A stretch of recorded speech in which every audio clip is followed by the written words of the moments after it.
जय हिंद दोस्तों। नमस्कार, गुड मॉर्निंग। एक बार फिर से आप सभी का हार्दिक स्वागत और हार्दिक अभिनंदन है। उत्तर प्रदेश पुलिस भर्ती परीक्षा 2024 करंट अफेयर्स सेट नंबर 13 होगा और आज आपकी डेट है 9 फरवरी सन 2024।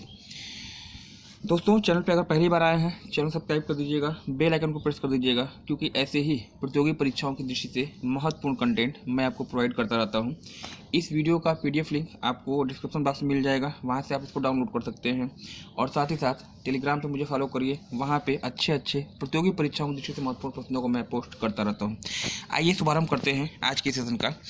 प्रैक्टिस सेट नंबर 13 होगा और डेट आपकी है 9 फरवरी। चलिए देखिए, यहाँ पे एक प्रश्न आपका दिया गया है, पहले इसको देखते हैं, फिर इसके बाद कुछ महत्वपूर्ण चीज़ें हैं वो आपसे डिस्कस करूँगा। दिया गया है ऑपरेशन अजय। ऑपरेशन अजय संबंधित है, किससे संबंधित है? तो ये ऑप्शन आपका है नेपाल में भूकंप में भारतीय सहायता। फिर आपका दिया है इजराइल में फंसे भारतीयों की वापसी, तुर्की में आए भूकंप से राहत कार्य में जो आपका भारतीय मदद की थी, और इनमें से कोई नहीं। ऑपरेशन अजय का संबंध किससे है, यह आपसे पूछा गया है। तो यहाँ पे जो प्रश्न का उत्तर है, पहले प्रश्न का उत्तर देखते हैं और फिर जो एडिशनल चीज़ें दी गई उसको देखते हैं। ऑपरेशन अजय किससे संबंधित है? तो इस प्रश्न का जो उत्तर आपका हो जाएगा ऑप्शन बी यहाँ पे होगा राइट। ऑप्शन बी यहाँ पे राइट हो जाएगा। इजराइल में फंसे हुए भारतीयों की वापसी के लिए जो सेना ने अभियान चलाया है, भारतीय सेना ने, उसी को क्या है, ऑपरेशन अजय के रूप में निरूपित किया गया है। आप लोग को मालूम है कि हाल ही के दिनों में इजराइल में जो है, इजराइल और वहाँ का आतंकवादी संगठन है हमास, इन दोनों के बीच में युद्ध की कंडीशन बनी हुई है और काफ़ी समय से यहाँ पे युद्ध चल रहा है। भारतीय छात्र भी यहाँ पे रहते हैं, भारतीय व्यापारी भी यहाँ पे रहते हैं। इनको बचाने के लिए भारतीय सेना के द्वारा चलाया गया अभियान ये आपका क्या है, वह आपका होगा, हाँ, वह आपका हो जाएगा ऑपरेशन अजय, है ना। इसके बाद नेपाल में भूकंप आया। नेपाल में भूकंप आया तो भारतीयों ने यहाँ सहायता की, और इसे जो ऑपरेशन मित्र के नाम से, मैत्री के नाम से इसको इंडिकेट किया गया था, ऑपरेशन मैत्री, नेपाल में आए हुए भूकंप से राहत कार्य में मदद करने के लिए। तुर्की में भूकंप आया, वहाँ भी भारतीय सेना ने मदद की, और इस ऑपरेशन को आपने क्या नाम दिया था, ऑपरेशन दोस्त कहा था। इसके अलावा कुछ अन्य महत्वपूर्ण ऑपरेशन है जहाँ से प्रश्न पूछे जाने की संभावना आपकी बनी रहती है। यहाँ पे इसको देखते हैं सबसे निगाह से। देखिए, ऑपरेशन गंगा। ऑपरेशन गंगा की बात करिएगा, बहुत ही इंपॉर्टेंट ये आपका होगा, कई एग्जाम में पूछा जा चुका है। ऑपरेशन गंगा रूस और यूक्रेन के बीच में जो युद्ध चल रहा था, उस युद्ध के दौरान भारतीय छात्र वहाँ पे फंसे हुए थे। इन छात्रों को भारत वापसी लाने के लिए वायुसेना ने जो ऑपरेशन चलाया था, उसी को आप क्या कहते हैं, ऑपरेशन गंगा के नाम से जानते हैं। ऑपरेशन कावेरी, सूडान में फंसे भारतीयों को वापसी के लिए चलाया गया अभियान, आपका कावेरी हो जाएगा। ऑपरेशन देवी शक्ति, अफगानिस्तान में फंसे भारतीयों को छुड़ाने के लिए चलाया गया अभियान, आपका कावेरी, ऑपरेशन देवी शक्ति। और ऑपरेशन पोलो जो है भारतीय रियासत में हैदराबाद को शामिल करने के लिए सेना के द्वारा चलाया गया अभियान। और सबसे लास्ट में ऑपरेशन ब्लू स्टार, जो कि स्वर्ण मंदिर में घुसे आतंकवादियों को बाहर करने के लिए भारतीय सेना ने चलाया था। तो ये कुछ महत्वपूर्ण ऑपरेशंस आपके हो गए जो कि परीक्षा की दृष्टि से इंपॉर्टेंट होंगे, जहाँ से प्रश्न आपके हमेशा संभावित रहते हैं। फिलहाल प्रश्न का उत्तर यहाँ पर आपका दिया गया था, ऑपरेशन अजय किससे संबंधित है? तो इजराइल में फंसे हुए, इजराइल और हमास का संघर्ष में फंसे भारतीयों को बचाने के लिए चलाया गया अभियान होगा। चलिएगा, प्रश्न संख्या 2 की अगर बात कर लीजिएगा, देखिए यहाँ पे आपका दिया गया है, सुशासन दिवस किस तिथि को मनाया जाता है? सुशासन दिवस किस तिथि को मनाया जाता है? 31 अक्टूबर, 14 नवंबर, 25 दिसंबर, या फिर यहाँ पे 23 जनवरी, है ना।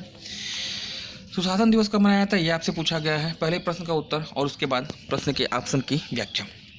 इसमें जो है दिसंबर महीने मनाया जाता है यह दिवस, और ये कब मनाया जाता है? तो 25 दिसंबर। प्रत्येक वर्ष 25 दिसंबर को जो है सुशासन दिवस के रूप में मनाया जाता है। और ये किसका बर्थडे है? तो अटल बिहारी वाजपेयी, हमारे पूर्व प्रधानमंत्री अटल बिहारी वाजपेयी जी का जन्मदिन प्रत्येक वर्ष 25 दिसंबर को, यानी क्रिसमस डे के दिन, और इसी दिन जो है आपको सुशासन दिवस के रूप में मनाया जाता है। कुछ चीज़ों की और व्याख्या मैं करता हूँ। अगर 31 अक्टूबर की बात करिएगा, 31 अक्टूबर सरदार वल्लभ भाई पटेल का जन्मदिन, और इस दिन जो है यूनिटी डे यानी एकता दिवस के रूप में मनाया जाता है। 14 नवंबर आपके सबसे पहले प्रधानमंत्री पंडित जवाहरलाल नेहरू का बर्थडे है, और यह दिवस आपका बाल दिवस के रूप में मनाया जाता है। 30 जनवरी की बात करिएगा तो नेताजी सुभाष चंद्र बोस का जन्मदिन है, उड़ीसा में इनका जन्म हुआ था, कटक में, और यह दिवस जो है पराक्रम दिवस के रूप में मनाया जाता है। तो चाहे पराक्रम दिवस हो, चाहे सुशासन दिवस हो, चाहे बाल दिवस हो, और चाहे आपका यूनिटी डे हो, एकता दिवस हो, ये सभी आपके लिए इंपॉर्टेंट होंगे। कुछ महत्वपूर्ण दिवस हैं इस महीने के, दिसंबर महीने के। देखिए विश्व एड्स दिवस जो आपका है ये पड़ता है 1 दिसंबर को। कंप्यूटर साक्षरता दिवस ये आपका 2 दिसंबर को है प्रत्येक वर्ष। विश्व दिव्यांग दिवस कहिएगा या विश्व विकलांग दिवस कहिएगा 3 दिसंबर को प्रत्येक वर्ष आपका होगा। मानवाधिकार दिवस आपका 10 दिसंबर। सशस्त्र सेना झंडा दिवस आपका 7 दिसंबर पड़ता है।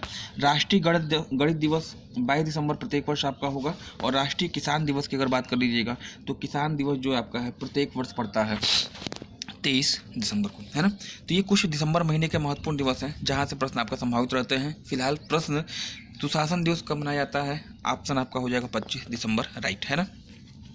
प्रश्न संख्या 3 की बात कर लीजिएगा। देखिए वैश्विक लैंगिक अंतराल रिपोर्ट 2023 में प्रथम स्थान पे कौन सा देश है ना।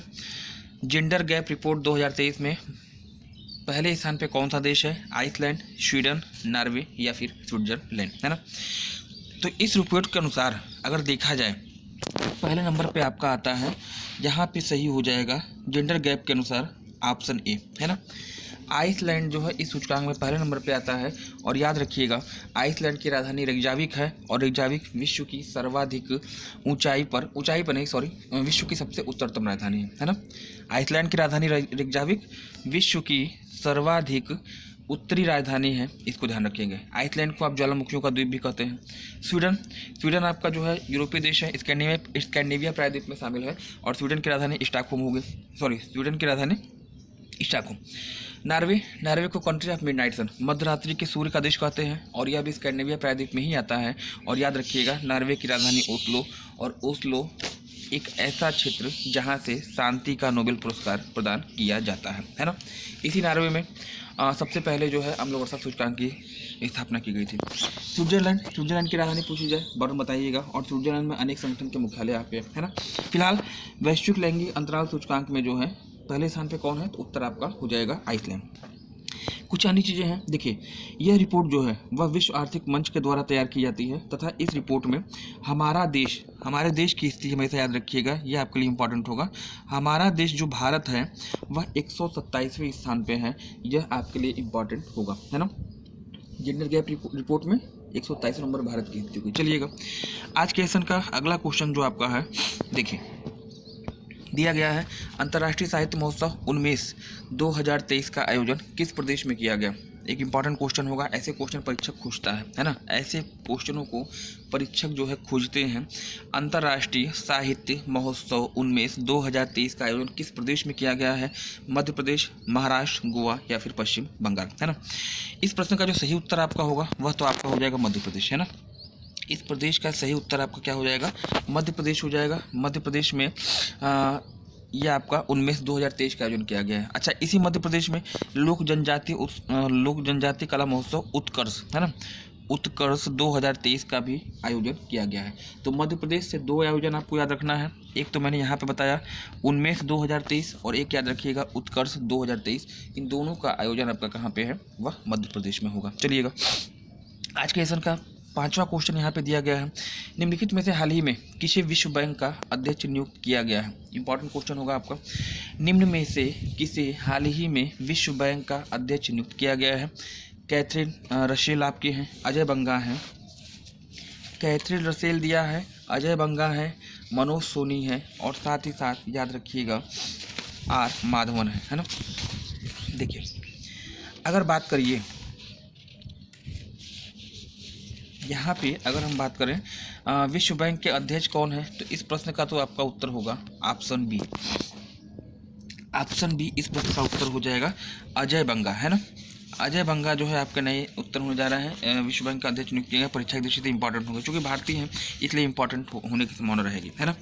अब देखिए यूनिसेफ की अगर पूछ दिया जाए कि यूनिसेफ की नई प्रमुख कौन नियुक्त हुई है, कैथरीन रसेल बता दीजिएगा। मनोज सोनी की अगर बात करिए, मनोज सोनी यूपीएससी के नवनियुक्त अध्यक्ष आपके हैं। और आर माधवन की अगर बात कर लीजिएगा तो इनका संबंध फिल्म जगत से है, फिल्म जगत के अध्यक्ष के रूप में इनको नियुक्त किया गया है। हाल ही में कुछ अन्य चर्चित नियुक्तियाँ हुई हैं जो कि आपके लिए इंपॉर्टेंट है, इनको भी देख लेते हैं। देखिए डिल्मा रोसेफ विश्व बैंक के अध्यक्ष बनी हैं, इनको ध्यान रखिएगा। तैयब इकाराम अंतर्राष्ट्रीय हॉकी महासंघ के अध्यक्ष बने हैं। लिंडा यार्किनो ट्विटर की नई सीईओ बनी है। इनको याद रखिएगा, ये आपके लिए इंपॉर्टेंट होंगे। लिंडा यार्किनो ट्विटर की नई चीफ एग्जीक्यूटिव ऑफिसर बनाई गई है ना। फिलहाल के इतना ही। देखिए अगला क्वेश्चन जो आपके लिए है यहाँ पे दिया गया है, यहाँ पे आपका दिया गया है कि एपेक 2023 का आयोजन किस स्थान पे किया गया था। एपेक 2023 का आयोजन किस स्थान पर किया गया, यह आपसे पूछा गया है। सैन फ्रांसिस्को, वियना, ग्लैंड या फिर रियो। इस प्रश्न का तो सही उत्तर आपका हो जाएगा ऑप्शन ए। ऑप्शन ए यहाँ पे हो जाएगा आपका राइट। एपेक 2023 का आयोजन कहाँ पे हुआ है, तो सैन फ्रांसिस्को। और सैन फ्रांसिस्को कहाँ पड़ता है, तो ये जो है यूएसए का एक शहर है। कुछ अन्य सम्मेलन जो आपके लिए महत्वपूर्ण होंगे परीक्षा की दृष्टि से। एक सम्मेलन आप याद रखिएगा सबसे इम्पॉर्टेंट, जलवायु परिवर्तन सम्मेलन। जलवायु परिवर्तन सम्मेलन COP 28, इसका जो है आयोजन आपका कहाँ पे हुआ था, दुबई में, बताइएगा। एशियान शिखर सम्मेलन की बात कर लीजिएगा। एशियान शिखर सम्मेलन आपका जकार्ता, इंडोनेशिया में। ब्रिक्स सम्मेलन, 15वां ब्रिक्स सम्मेलन, ये भी इंपॉर्टेंट आपका होगा 2023 में। इसका आयोजन आपका जोहान्सबर्ग में हुआ है। और एक आपका आएगा नेशनल क्लाइमेट कॉन्क्लेव 2023, और इसका आयोजन आपका कहाँ पे हुआ है, लखनऊ, उत्तर प्रदेश में हुआ है ना। चलिएगा देखिए वर्तमान समय में देश में कुल कितने राष्ट्रीय दल हैं। वर्तमान समय में देश में कुल कितने राष्ट्रीय दल हैं, ये आपको बताना है। देखिए 8 दिया है, 6 दिया है, 9 दिया है और 7 दिया है। देखिए वर्तमान समय में कुल राष्ट्रीय दलों की संख्या 6। ऑप्शन बी आपका हो जाएगा यहाँ पे 6 राइट। 6 आपके राजनीतिक दल आपके पाए जाते हैं, इस समय स्थित हैं।